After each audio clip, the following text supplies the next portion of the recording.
नमस्कार, स्वागत है आप सभी का। आपके साथ मैं हूं स्वप्निल। बड़ी खबर बता दें आपको, कोरोना पर मुख्यमंत्री अशोक गहलोत ने सर्वदलीय बैठक बुलाई है। शाम 4 बजे सीएमओ में ये सर्वदलीय मीटिंग होगी। सीएम गहलोत की अध्यक्षता में ये बैठक होनी है। इसमें तमाम राजनीतिक दल प्रदेश के शामिल होंगे। Congress, BJP, RLP, CPI, CPM. बैठक में सभी राजनीतिक दलों के प्रतिनिधि आएंगे, उन्हें बुलाया गया है। कोरोना से बचाव और जागरूकता पर इसमें चर्चा की जाएगी। सभी अपने अपने हिस्से की जिम्मेदारी कैसे निभा सकते हैं, इस पर बातचीत होगी। सरकार की ओर से उठाए गए कदमों की जानकारी भी इस बैठक में साझा की जाएगी, सर्वदलीय बैठक में बताई जाएगी। ज्यादा जानकारी के लिए बात करते हैं सहयोगी गोवर्धन से। गोवर्धन, क्या जानकारी है? देखिए, कोरोना से बचाव को लेकर के राज्य सरकार अब सर्वसम्मति बनाने की कवायद में जुटी हुई है, ताकि सारी जो पार्टियां हैं वो इस महामारी से मुकाबले को लेकर के एक सुर में बोले। ये पिछले दिनों जो विधानसभा सत्र के दौरान जब चर्चा हुई थी, उस वक्त भी सारी पार्टियों ने सरकार को ये विश्वास दिलाया था। प्रतिपक्ष के नेता गुलाब चंद कटारिया सहित जो प्रमुख नेता है, उन्होंने कहा था कि सरकार इस महामारी से बचाव के लिए जो भी कदम उठाएगी वो उसके साथ है। चाहे दिल्ली चलना पड़े, चाहे प्रतिनिधिमंडल कहीं भी जाए, सरकार जो कदम उठाएगी विपक्ष उसका साथ देगा। इसी बात के तहत कि सर्वसम्मति बने और सरकार ने अब तक क्या क्या किया है, कोरोना को लेकर के किस तरह से जन जागरूकता फैलाई जाएगी और बाकी विपक्षी दल क्या कर सकते हैं इसमें महामारी से बचाव के लिए, इसके लिए जागरूकता फैलाने के लिए। इसी उद्देश्य से 4 बजे सीएम अशोक गहलोत की अध्यक्षता में सर्वदलीय बैठक होगी। उसमें अब तक जो प्रयास किए गए उनकी जानकारी दी जाएगी, जो डेटा आ रहे हैं उनके बारे में जानकारी दी जाएगी, साथ ही विपक्षी दल क्या कर सकते हैं, किस तरह सहयोग कर सकते हैं, उन सब बातों की जानकारी दी जाएगी। ये एक गुडविल मैसेज भी होता है और साथ ही इस तरह के जो मौके होते हैं, ये हमारी यहाँ की परंपरा भी रही है कि बड़े मौकों पर यहाँ दलीय मतभेद भुला करके और सारे जो पार्टियां हैं वो एक मंच पे आकर के इस तरह की परिस्थितियों का मुकाबला केंद्र में भी करती रही है और यहाँ भी करती रही है। तो कोशिश ये की जा रही है कि कोरोना पर कम से कम राजनीति नहीं हो और सारे दल एक सुर में बोले, और इसी के तहत 4 बजे ये बैठक बुलाई गई है। चलिए, शुक्रिया तमाम जानकारी के लिए।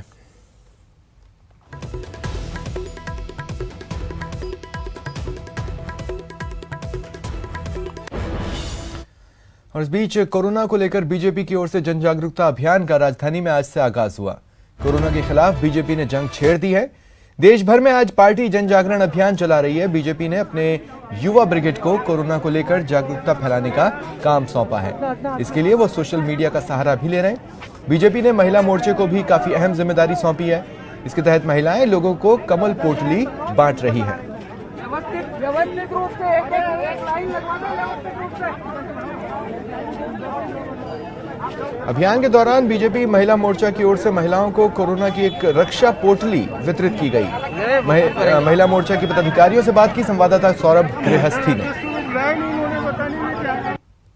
प्रति जन जागरूकता को लेकर बीजेपी की ओर से आज से जन जागरण अभियान की शुरुआत हुई है। गोविंद देव जी मंदिर से इसकी शुरुआत की गई है। एक और जहां लोगों को मास्क जो है वो वितरित किए जा रहे हैं। इसके अलावा महिला मोर्चा की ओर से भी जो है वो एक तरह से रक्षा सूत्र की तरह से जो है वो पोटली जो है वो वितरित की जा रही है।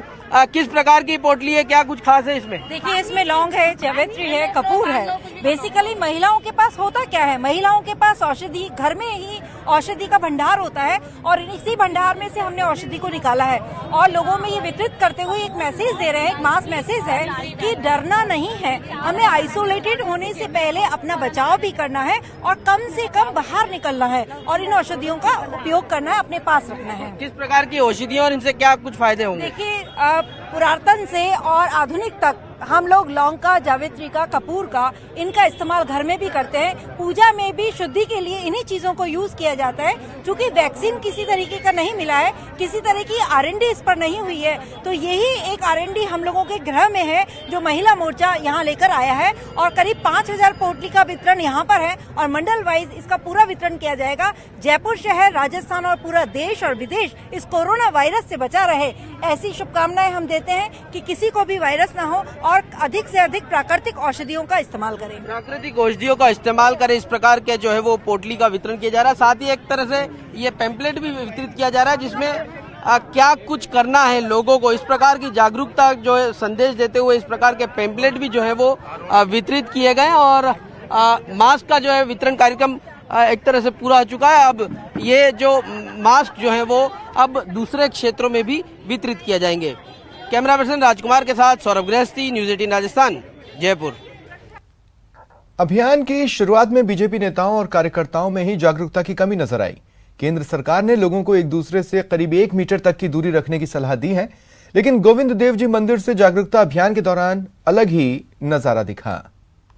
कोरोना वायरस को लेकर जागरूकता के तहत बीजेपी का जन जागरण अभियान आज से शुरुआत हुई है और गोविंद देव जी मंदिर के बाहर किस प्रकार की तस्वीरें आप देख सकते हैं। यहाँ पर एक तरह से बीजेपी की ओर से मास्क जो है वो वितरित किए जा रहे हैं, लेकिन भगदड़ आप देख सकते हैं किस प्रकार की है कि यहाँ पर लोग जो है वो एक तरह से अफरा तफरी का माहौल जो है वो यहाँ पर नजर आ रहा है। बड़ी संख्या में लोग जो है वो मास्क यहाँ पर लेने के लिए पहुंचे हैं, लेकिन किस प्रकार की अव्यवस्था का माहौल है आप खुद इन तस्वीरों के माध्यम से देख सकते हैं। जिस प्रकार का कार्यक्रम रखा गया था, करीब 300 मास्क जो है वो वितरित करने हैं और उसी के तहत आप देख सकते हैं यहाँ पर तमाम जो बीजेपी के जो नेता हैं वो यहाँ पर मास्क वितरित करते हुए यहाँ पर नजर आ रहे हैं। लेकिन इस मास्क वितरण में भगदड़ जो है वो साफ देखी जा सकती है। लोगों में एक तरह से पहले मास्क लेने की जद्दोजहद जो है वहाँ पर देखने को मिल रही है। बीजेपी की ओर से संभवतः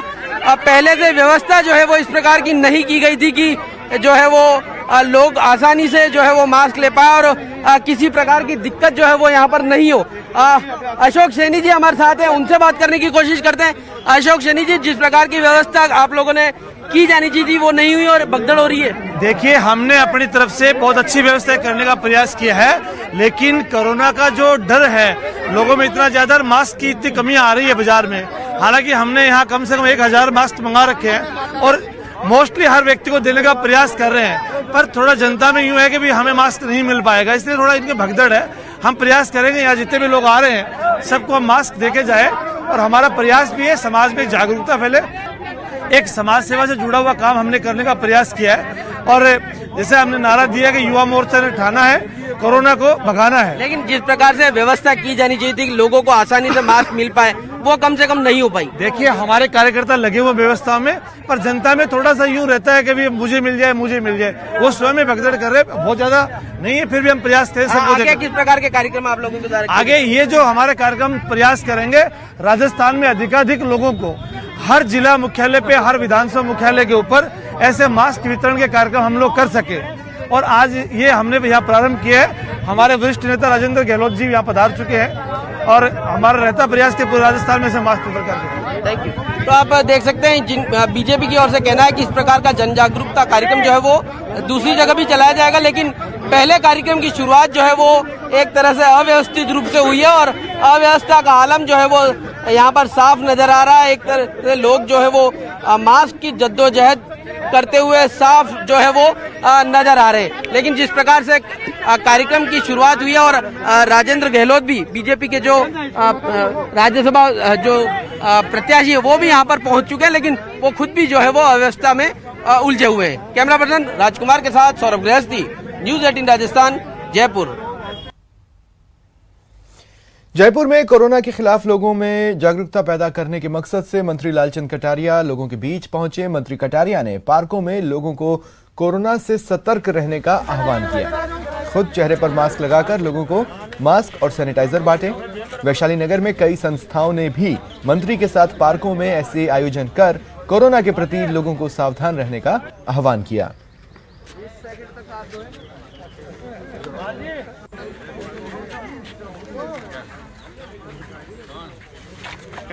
कोरोना वायरस से बचाव और सतर्कता के तमाम प्रयासों के बीच विश्व प्रसिद्ध ख्वाजा गरीब नवाज की दरगाह में भी स्क्रीनिंग शुरू कर दी गई है।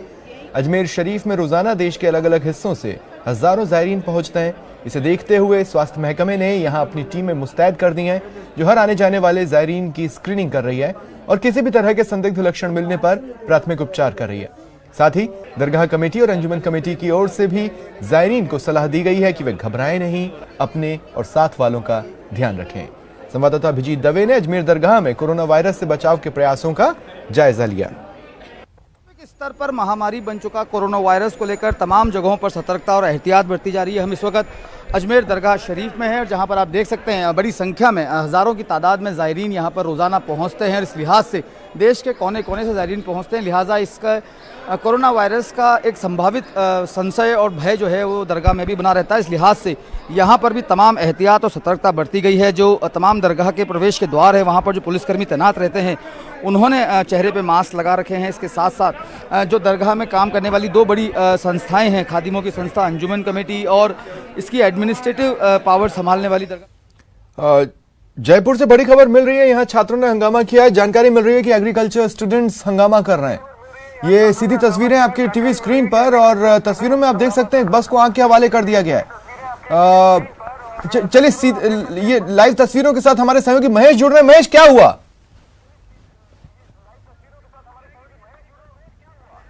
देखिए बिल्कुल स्वप्निल, ये तस्वीरें जो आप देख रहे हैं इस समय, ये तस्वीरें निमेड़ा गांव के पास में महर्षि दयानंद यूनिवर्सिटी है उसकी तस्वीरें आपको सीधी दिखाई दे रही है, जहां पर कि स्टूडेंट्स ने एक बस को आग के हवाले कर दिया है। सुबह से जो छात्र हैं वो यहां पर धरना प्रदर्शन दे रहे थे, नारेबाजी कर रहे थे। कैंपस में जगह जगह पर उन्होंने तोड़फोड़ की है और दरअसल स्टूडेंट जो थे वो डिग्री कोर्स है यहाँ पर BSc जो एग्रीकल्चर है उसको यहाँ पर मान्यता नहीं देने के मामले में अपना विरोध प्रदर्शन यहाँ लगातार कर रहे थे। उसे लेकर के जो इनकी नाराजगी थी और इनका गुस्सा था वो आज यहाँ पर इस कदर देखने को मिला कि यहाँ पर पहले तो पूरे यूनिवर्सिटी कैंपस में जगह जगह पर तोड़फोड़ की, खिड़की, शीशे, गेट, सब कुछ जो कांच के थे वो तोड़ डाले और उसके बाद में जो कैंपस में खड़ी हुई गाड़ियां थी उनके शीशे तोड़ डाले। उसके साथ ही साथ जो कैंपस के बाहर ये जो हॉस्टल जहां पर बने हुए हैं वहां पर जो महर्षि अरविंद यूनिवर्सिटी की जो गाड़ी है उसको आग के हवाले कर दिया है। और यहाँ पर जो स्टूडेंट्स हैं वो अब तमाशबीन जो है वो जुटे हुए हैं। यहाँ के स्थानीय जो लोग हैं वो यहाँ पर जुटे हुए हैं। पुलिस प्रशासन मौके पर है, लेकिन अग्निशमन की जो गाड़ियां हैं वो अभी तक यहाँ पर नहीं पहुंची है। आग बुझाने को लेकर के कोई यहाँ पर जो कवायद है वो यहाँ पर नहीं इतनी तोड़फोड़, इतने हंगामे के पीछे वजह क्या? गाड़ियों को नुकसान पहुंचाया जा रहा है।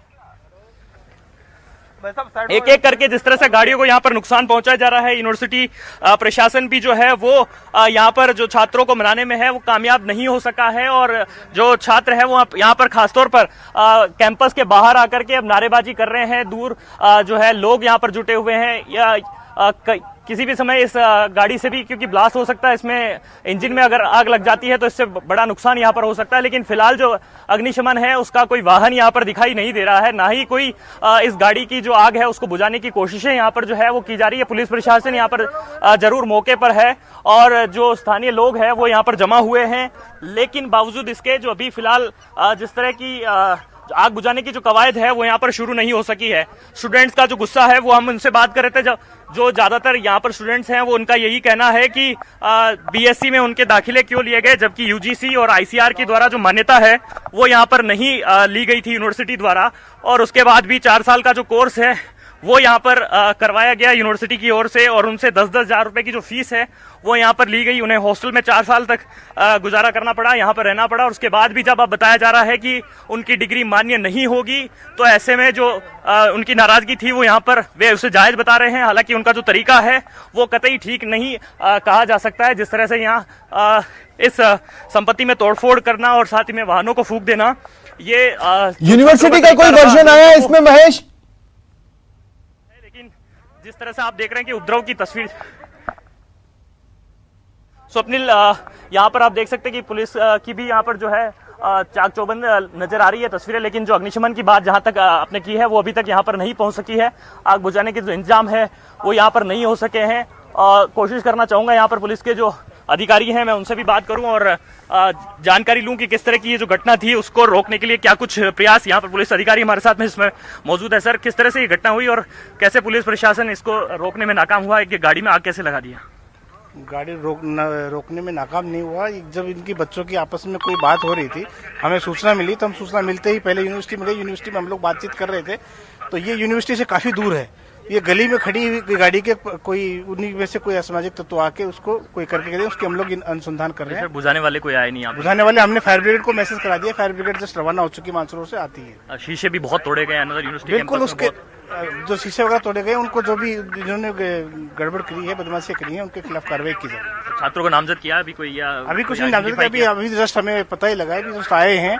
वहाँ बातचीत चल रही थी, छात्रों के डीन प्रशासन के बीच में बातचीत चल रही थी। बातचीत के दौरान बाहर ये क्या हुआ है उसके लिए हम लोग इसका अनुसंधान। ऐसे छात्रों से क्या अपील करना चाहेंगे जो यहाँ पर गुस्से में ये कदम उठा रहे हैं? छात्रों से यही अपील है कि वो लोग शांति से अपनी जो भी बात है शांति से प्रशासन के आगे रखें। प्रशासन सदैव उनके साथ रहता है। अपनी बात अपने डीन से, प्रिंसिपल से उनसे कहें। शांति से जो भी निष्कर्ष निकलेगा शांति से निकलेगा। तो पुलिस अधिकारी है जो हमें यहाँ जानकारी दे रहे थे कि यहाँ पर पुलिस ने कोशिश की। फायर ब्रिगेड की जो जी महेश, मुझे सुन पा रहे हैं आप? जी स्वप्निल। महेश, मैं एक तो कह रहा हूं, देखिए इसमें कई सारे एंगल है। ये अच्छी बात है कि दमकल की गाड़ी पहुंच चुकी है। कई सारे एंगल है। एक तो ह्यूमन एंगल पर छात्रों के लिए सोचना होगा। दूसरा, यूनिवर्सिटी का कहना क्या है? छात्रों ने जब भी समय समय पर अपनी आपत्तियां बताई होंगी, वो कुछ तो जवाब देते होंगे। और तीसरी सबसे अहम बात कि जब छात्र प्रदर्शन कर रहे थे और यूनिवर्सिटी उनको संतुष्ट नहीं कर पा रही थी, तो ये तो अंदाजा लगाया जा सकता था कि यहां पर स्थितियां बिगड़ रही हैं, बिगड़ सकती हैं, क्योंकि छात्र कभी भी आक्रोशित हो जाते हैं। ऐसे में यह व्यवस्था जो अभी पहुंची है वो पहले से क्यों नहीं थी?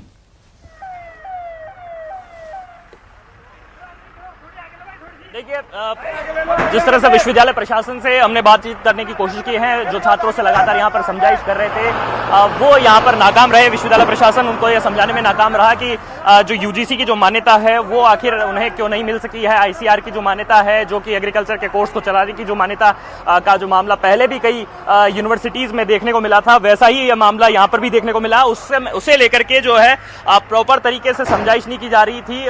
और वही दूसरी तरफ जो स्टूडेंट्स हैं, उनका ये कहना था कि जो जिस तरीके से वे लगातार अपनी बात को वहां पर पहुंचाने की कोशिश कर रहे थे, लेकिन उनकी बात को अनसुनी किया जा रहा था, उन्हें संतुष्टिपूर्वक कोई जवाब नहीं दिया जा रहा था। लिहाजा आज वे इस धरने प्रदर्शन हंगामे पर मजबूर हुए। आज उनका जो पूरा कैंपस उन्होंने जाम किया। आज जो परीक्षाएं थी वो परीक्षाएं उन्होंने नहीं दी, परीक्षाओं का बहिष्कार उन्होंने कर दिया। और जो एक तरफ ये आग बुझाने, चलिए आप नजर बनाकर रखें। फिलहाल महेश, तमाम जानकारी के लिए धन्यवाद।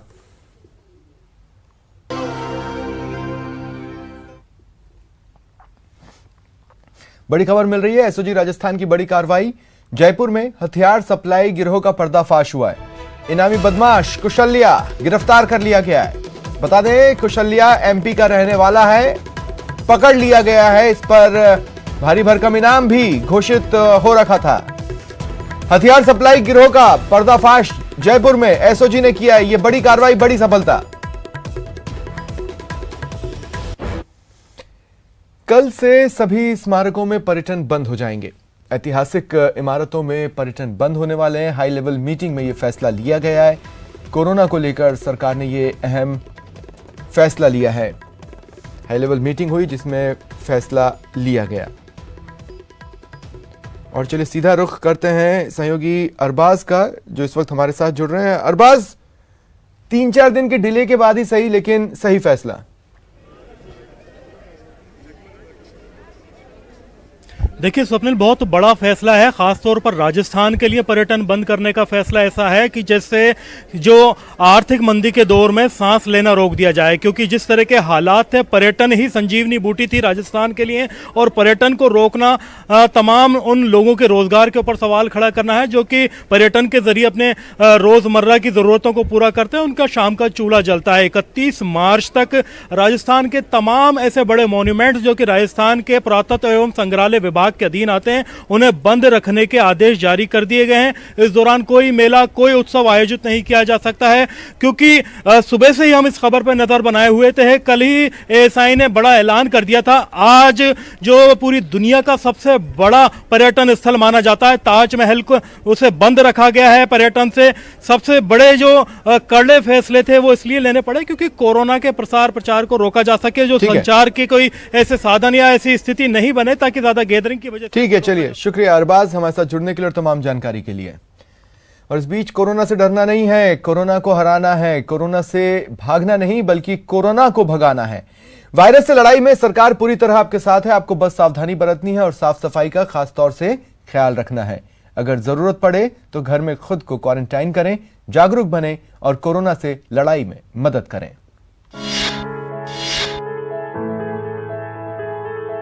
क्वारंटाइन करने से तात्पर्य पृथक करना या खुद को अलग थलग करना। यानी आप अगर होम क्वारंटाइन कर रहे हैं तो घर के भीतर रखें अपने आप को, और साथ ही साथ घर के भीतर भी अपनी गतिविधियों को सीमित करें। इसके साथ ही साथ किसी भी आने जाने वाले व्यक्ति को, किसी भी आगंतुक को घर में ना आने दें। इस बात का ख्याल रखें कि अगर आप अलग कमरे में रहें तो इससे बेहतर कुछ नहीं हो सकता। होम क्वारंटाइन की जरूरत ऐसे लोगों को है जो ऐसे देशों से आए हैं जहां के समुदाय में कोविड-19 या कोरोना वायरस से संक्रमण रहा हो, उसका प्रसार रहा हो, या फिर ऐसे लोग जो इन लोगों के साथ में, ऐसे समूहों के साथ में यात्रा करके आए हैं जो कोविड-19 या कोरोना वायरस से संक्रमित रहे हो या संभावित तौर पर भी संक्रमित रहे हो। इसके साथ ही साथ ऐसे लोग जो कोरोना वायरस से संक्रमित या संभावित तौर पर संक्रमित लोगों के साथ निकट संपर्क में रहे हो, ऐसे लोग भी खुद को होम क्वारंटाइन करें। अगर आप अपने परिवार के साथ रहते हैं तो कोशिश करें कि घर के किसी हवादार कमरे में खुद को सीमित कर लें। कमरे का दरवाजा बंद रखें।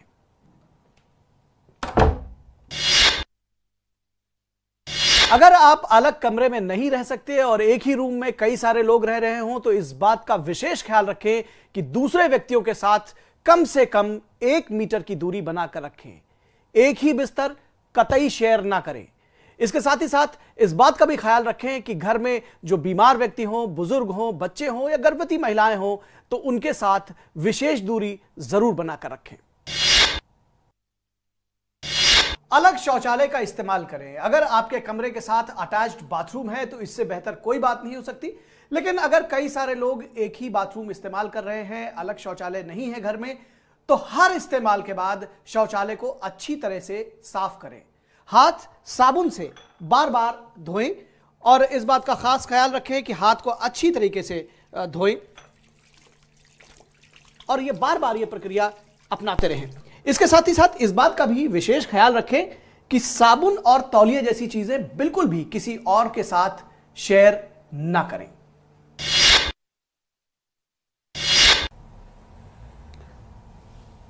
हर समय ट्रिपल लेयर मास्क पहनकर रखें और हर 6 से 8 घंटे के बाद इस मास्क को बदलते रहें। एक बार इस्तेमाल किए हुए मास्क को दोबारा कतई ना पहने।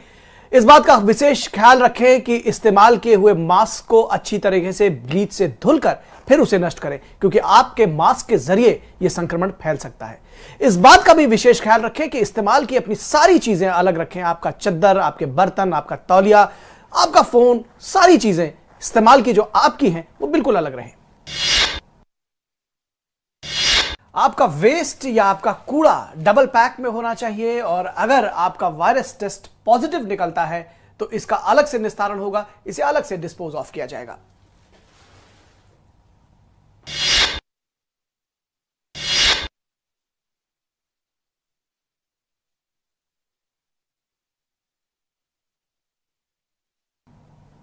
अगर आप घर में अकेले रहते हैं तो ऑनलाइन शॉपिंग का सहारा लें या आप होम डिलीवरी करके भी सामान मंगवा सकते हैं। इसके अलावा आप अगर ऑनलाइन शॉपिंग नहीं कर सकते हैं तो अपने दोस्तों और सहयोगियों का सहारा लें, उनके जरिए सामान मंगवाएं, लेकिन उसे अपने घर के दरवाजे पर ही ड्रॉप कराएं। इस बात का खास ख्याल रखें कि जो व्यक्ति सामान लेकर आया है उससे आप कतई संपर्क न करें।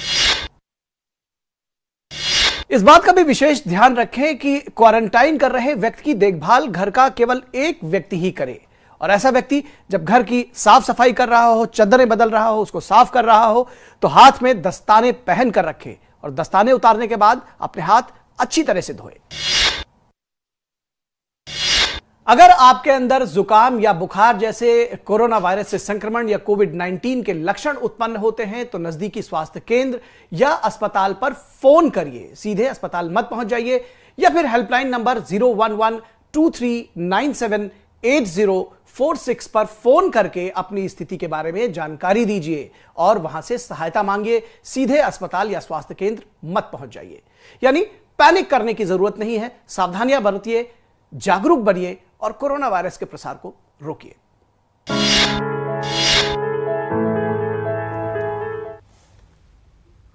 रुकते हैं एक ब्रेक के लिए।